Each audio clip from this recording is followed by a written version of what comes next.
and today we are starting from chapter 1 to chapter 6। तो आज हमारे क्या होंगे, इंपॉर्टेंट क्वेश्चंस की हम डिस्कशंस करेंगे इन ईच चैप्टर।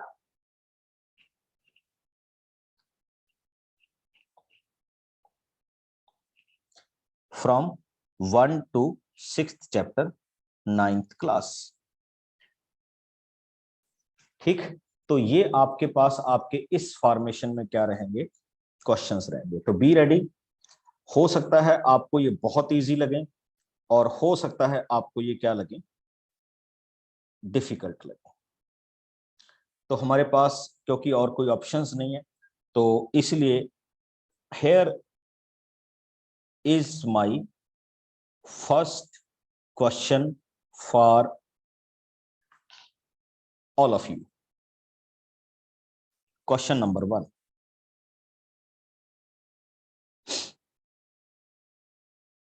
हाँ हाँ बच्चे, कोई दिक्कत नहीं।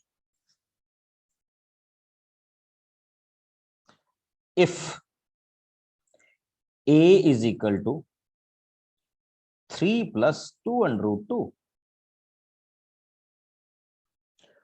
what is the value of a square plus 1 upon a square? आप क्वेश्चन नोट भी कीजिएगा और मेरे साथ,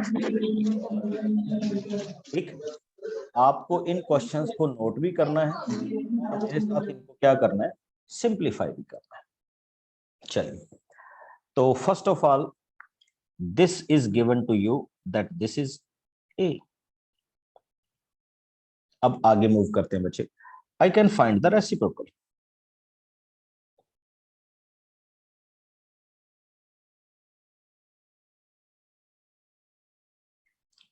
And reciprocal can be solved by rationalize.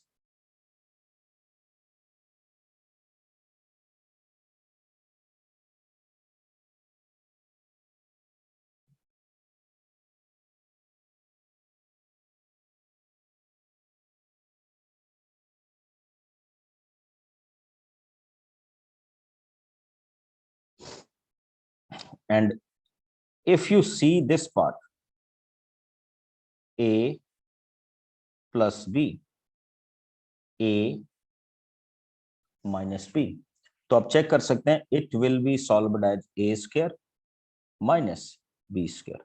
तो इसकी वैल्यू क्या आ गई बच्चे, 1। तो अल्टीमेटली आपने a की वैल्यू फाइंड आउट की 3 plus 2 under root 2 and 1 upon a की वैल्यू क्या फाइंड आउट की, 3 minus 2 under root 2। अब इनको ऐड कीजिए। तो जैसे ही आप इनको ऐड करेंगे,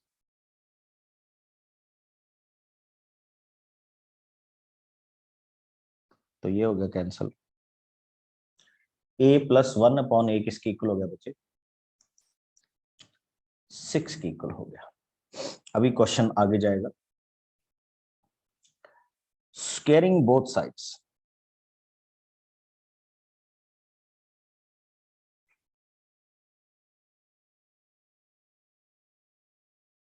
तो you will find a square plus 1 upon a square plus 2ab which is equal to 36। Okay, अब क्या हुआ, a एंड a कैंसल्ड, तो you can say a square plus 1 upon a square plus 2 is equal to 36। तो आपके पास बच्चे overall value क्या आ जाएगी, a square plus 1 upon a square की value 34। And this is the questions which we will solve. ठीक, ये मैंने चैप्टर नंबर 1 से एक क्वेश्चन यहां पे क्या किया था, ड्राइव किया था। ओके, तो हम इनको इस तरह से क्या करते हैं, सॉल्व करते हैं कि ये मेरे फॉर्मेशन की इस तरह की क्या है, वैल्यूज है। जब मैं इनको इस तरह की वैल्यूज में क्या करता हूं, डिफाइन करता हूं।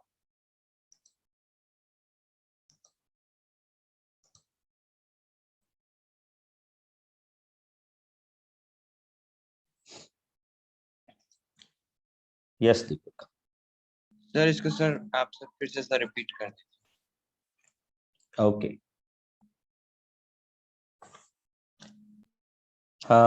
बच्चे मैंने इसमें इतना किया था कि what is given to me, ये मेरे पास ये टर्म गिवन थी, दिस इज ए, तो मैंने सिर्फ इतना सा इसमें काम किया कि I have written 1/a। 1/a ए को राइट अप करने का मतलब था कि अब ये भी 1/a, इसको रैशनलाइज किया। रैशनलाइज करने के बाद मेरे पास 1/a की वैल्यू क्या चली है, 3। तो मैंने जब चेक किया तो आई फाउंड दैट कि a की वैल्यू ये थी, 1/a की वैल्यू ये हुई, तो हमने इन दोनों को ऐड किया तो it become 6। Now what I have done, squaring both side, a square 1/a square plus 2a and b, और राइट हैंड साइड का स्क्वायर क्या होगा, 36। देखो ये a और a तो कैंसिल हो गए, इट बिकम्स 2 एंड 36। तो उस तरफ जाके क्या बन गया, a square plus 1/a square की वैल्यू क्या आ गई, 34। That is the answer.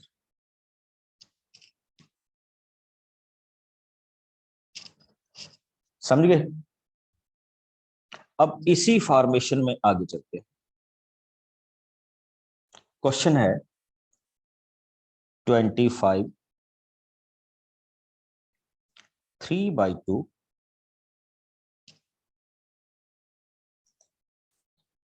into 243 3/5 divided by. बच्चे दिवांशी अपना वीडियो ऑन करो if you want to ask me a question. 16 5/4, next 8 4/3। तो ये हमारे पास इस क्वेश्चन का क्या हो जाएगा, हम आंसर डिफाइन करने जा रहे हैं। तो हमें कहा गया कि सॉल्व दिस क्वेश्चन, तो हमने इस क्वेश्चन को क्या करना है, सॉल्व करना है। तो चलिए किस तरह से सॉल्व करेंगे, सिंपल सिंगल सिंगल क्वेश्चन को सॉल्व करना होगा और फिर आगे देखें। 25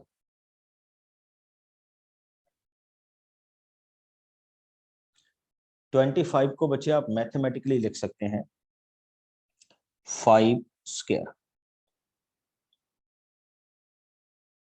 तो you can simply write this as 5 square and overall power क्या होगी, 3/2। नेक्स्ट, अगर आप 243 के फैक्टर बनाएंगे तो you will simply write it as 3/5। लिख दीजिए,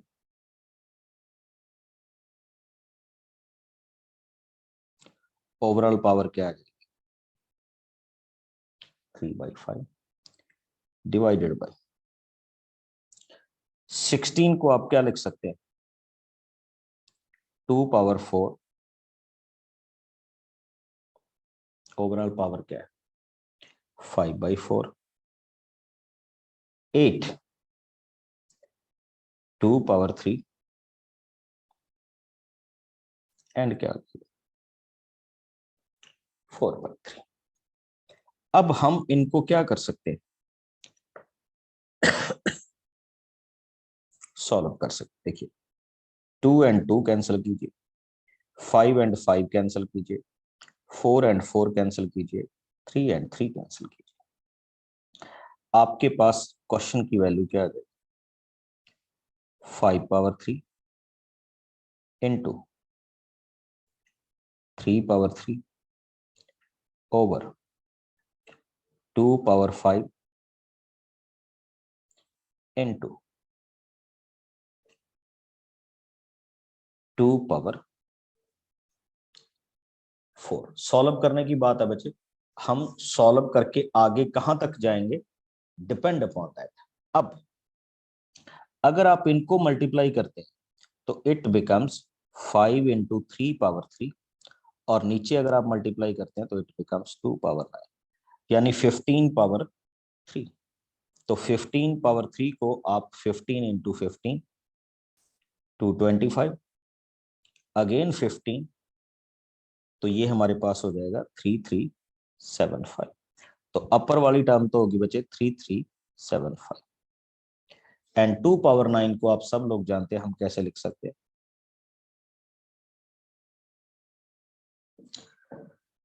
तो ये भी हमारे उस क्वेश्चन की क्या बन, सिंप्लीफिकेशन बने। ये बच्चे जो मैंने अभी ये सारे के सारे क्वेश्चन डिस्कस किए, ये आपके सारे के सारे क्वेश्चंस हैं चैप्टर नंबर 1 में से, कहीं इधर उधर से नहीं लिए गए। ये सारे के सारे क्वेश्चंस किस फॉर्मेट से ले रहा हूं, चैप्टर नंबर 1 में से कर रहा हूं। चलिए अब थोड़ा सा मूव करता हूं चैप्टर नंबर 2 में। ये कोई टेक्स्ट बुक के क्वेश्चंस नहीं है बच्चे, अलग से क्वेश्चंस स्पेशल। अब देखिएगा second question, he said a square plus B square upon a square minus B square, subtraction a square minus B square upon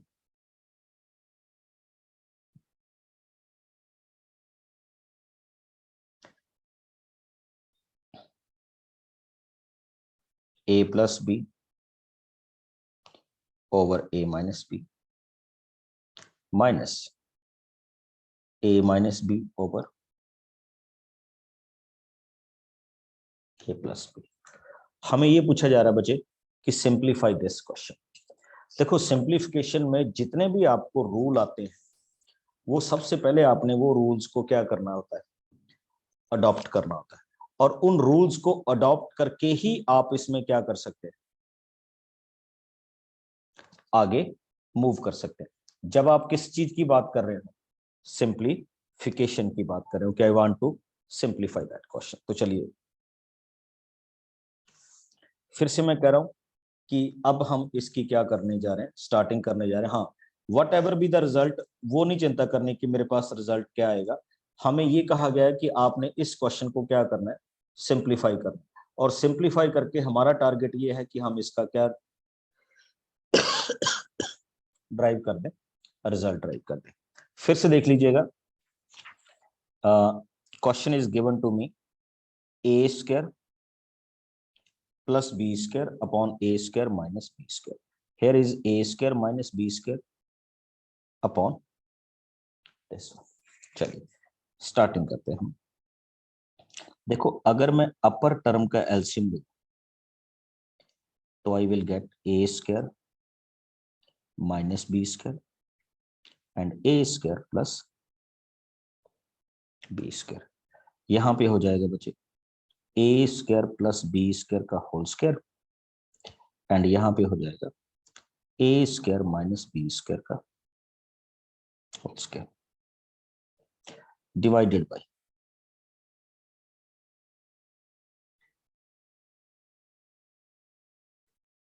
lower part में आ जाएगी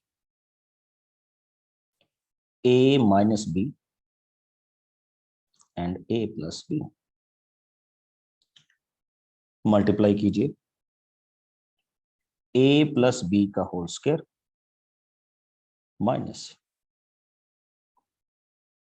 ए माइनस बी का होल स्क्वायर।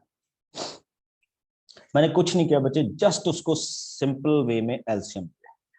अब आप क्या करेंगे, आप में से बहुत सारे कैंडिडेट्स को पता है कि this particular quantity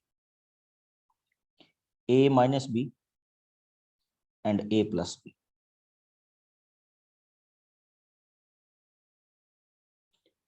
it becomes a square minus B square, और यहां पे भी क्या है, ए स्क्वायर माइनस बी स्क्वायर है, तो इनको कैंसिल करो। अब जो आपके पास ऊपर टर्म रहेगी उसको हम क्या करने जा रहे हैं, सॉल्व करने जा रहे हैं। देखो बच्चे ये ए प्लस बी का होल स्क्वायर है, तो I can write it as a square plus B square plus 2 a square B square. Minus का साइन, ये आपके पास a माइनस बी का होल स्क्वायर है, तो I can write it as a square plus B square minus 2 a square and b square. Over term क्या है इसके, एक टर्म अभी बची हुई है a square and plus b square. ये पूरी की पूरी टर्म क्या हो चुकी है, कैंसिल हो चुकी है।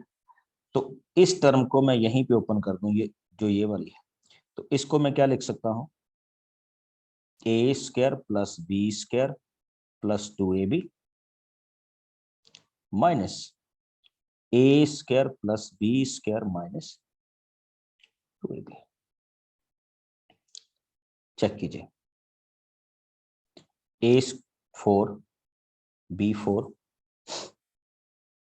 जब आप ये नेगेटिव और नेगेटिव करेंगे पॉजिटिव, तो ऊपर टर्म आगे बचे 4a स्क्वायर बी स्क्वायर। अब सेम चीज देखिए नीचे, A square cancel, B square cancel, तो what is left here, A square plus B square and इसका क्या आ जाएगा बच्चे 4ab। जब आप इनको सॉल्व कर रहे हैं तो यू विल फाइंड 4 के साथ 4 कैंसिल हो गया, एक ए के साथ ए, बी के साथ बी, तो your answer is a b upon a square plus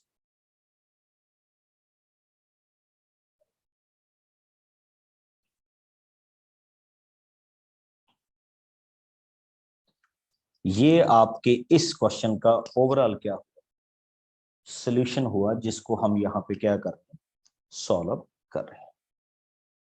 got my point. तो इन क्वेश्चंस को हम यहाँ पे क्या करते हैं बच्चे, देखते हैं जब हम इस स्पेशल कैटेगरी के क्वेश्चंस को क्या करते हैं, सॉल्व करते हैं।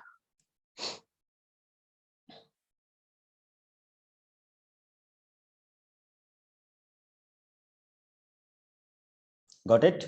तो इस तरह के क्वेश्चंस को हमें देखना होगा कि how we can solve this kind of representation. अब देखिए एक ना आपकी बुक में क्वेश्चन है, बड़ा इंटरेस्टिंग क्वेश्चन है, and question is like this, he said solve this 173 into 173 into 173 plus 127 127 127 divided by 173 173 minus 173 into 127 plus 127 and 127। देखो दिखने में ये क्वेश्चन बड़ा अजीब सा लग रहा होगा आपको कि किस तरह से मैं इसको सॉल्व करूंगा या क्या इसकी फॉर्मेशन है, पर ये क्वेश्चन बड़ा सिंपल है। देखिए कैसे, एक ना एक फार्मूला होता था आपके पास, A cube plus B cube, उसके फैक्टर होते थे बच्चे A plus B, A square minus A B plus B square. अब वो सेम फार्मूला इस क्वेश्चन में अप्लाई होगा, तो ये क्वेश्चन कुछ भी नहीं रहेगा। देखो कैसे, A A A, here is B B and B, हो गया ना, A cube plus B cube. अगर आप नीचे की तरफ आएंगे, A A A B B and B.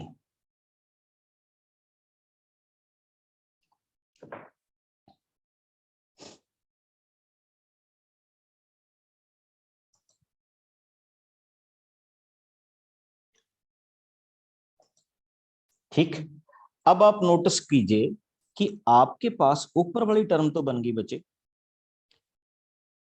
A cube plus B cube, यानी which can be written as A plus B and A square minus A B plus B square. और नीचे वाली टर्म क्या है, ए square minus A B and plus B square. तो बड़ी simple सी बात है बच्चे, ये क्या हो जाएगा,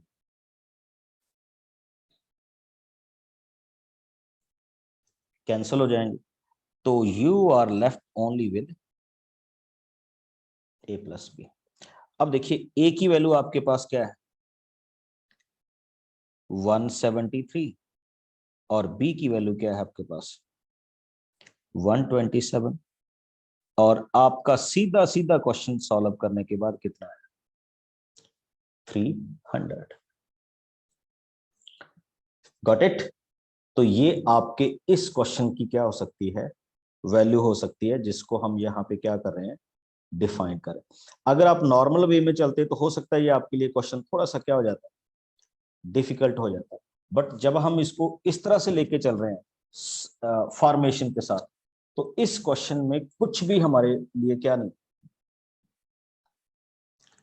रहा बच्चे, डिफिकल्ट नहीं रहा, और हमने इसको इजीली अपने पार्ट पे क्या कर दिया, सॉल्व कर दिया।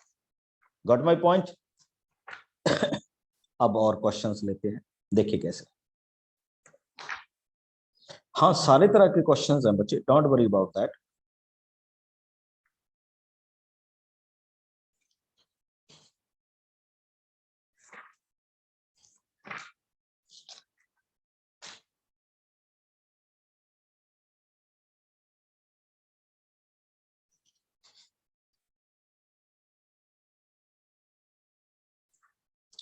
हाँ जी,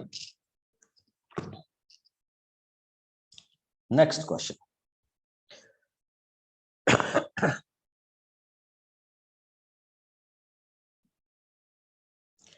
बच्चे मैंने ये लिखा 4 + 9 = 6।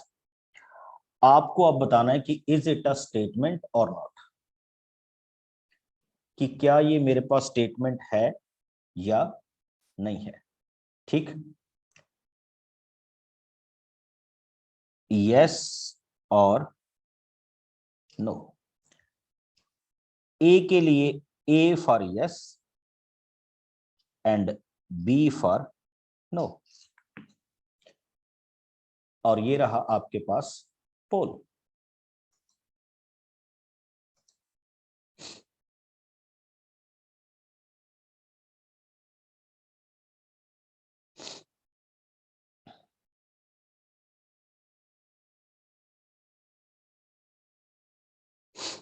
सारे क्वेश्चंस को रिवाइज सा करवा रहा हूं इसे।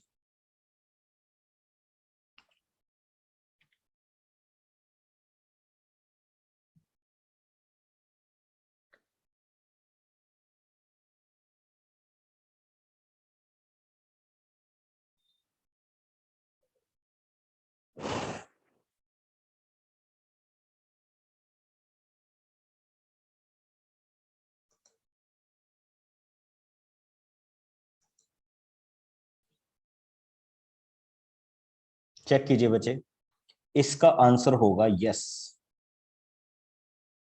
क्यों? क्योंकि आप देख पा रहे हैं कि 4 + 9 = 13 होता है, ये फॉल्स है। तो इसका मतलब ये क्लियर आंसर दे रही है ना, ट्रू और फॉल्स। तो इसका मतलब yes, this is a statement. अब दूसरा देखिए बच्चे, आपने दो वर्ड सुने होंगे, थ्योरम एंड एक्सम। तो इसमें किसका प्रूफ मेरे को देना पड़ता है? I am opening all of you. मेरे को इन दोनों में से किसका प्रूफ लिखना पड़ता है? सर थ्योरम का। थ्योरम। थ्योरम। थ्योरम। तो किसका प्रूफ लिखना पड़ता है मेरे को? थ्योरम का क्या लिखना पड़ता है? प्रूफ लिखना पड़ता है। जबकि एक्सम क्या होता है? यूनिवर्सल। एकदम ऐसा स्टेटमेंट होता है जिसके लिए प्रूफ की जरूरत नहीं, वो नेचुरल है। बिल्कुल, एक्सम एक ऐसा प्रूफ होता है जिसके लिए हमें किसी भी प्रूफ की क्या नहीं होती, जरूरत नहीं होती। तो वो अपने आप में क्या होता है, ठीक, फॉर्मेशन चलता रहता है। ओके, अब एक थोड़ा सा हिस्टोरिकल क्वेश्चन पूछ रहा हूं बच्चे, अगर आपको आता हो तो। ठीक, name the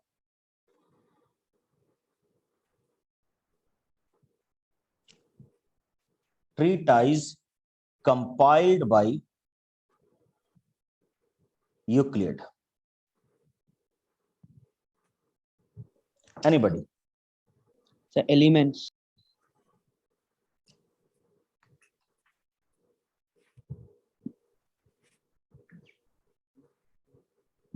Yes, anybody else?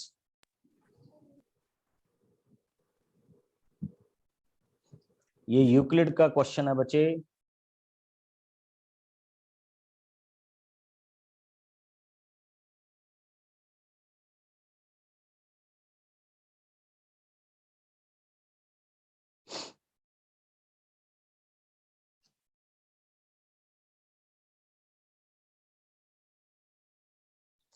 This is called element. हाँ, इसमें मैंने बुक ना बोल के वर्ड में क्या यूज किया बच्चे? This one. इसका नाम होता है बच्चे कोई भी रिटन वर्क जो सिस्टमेटिकली लिखा गया हो। ठीक है, सिस्टमेटिकली जो लिखा गया हो उसको हम क्या बोलते हैं? ट्रीटाइज बोलते हैं। तो जो यूक्लिड ने सिस्टमेटिक वर्क राइट अप किया था उसका नाम क्या था? एलिमेंट था। Got it? तो ये आज हमारा एक स्पेशल सेशन था जो हमने आपके कॉमन टॉपिक्स के क्वेश्चंस को डेडिकेट किया था।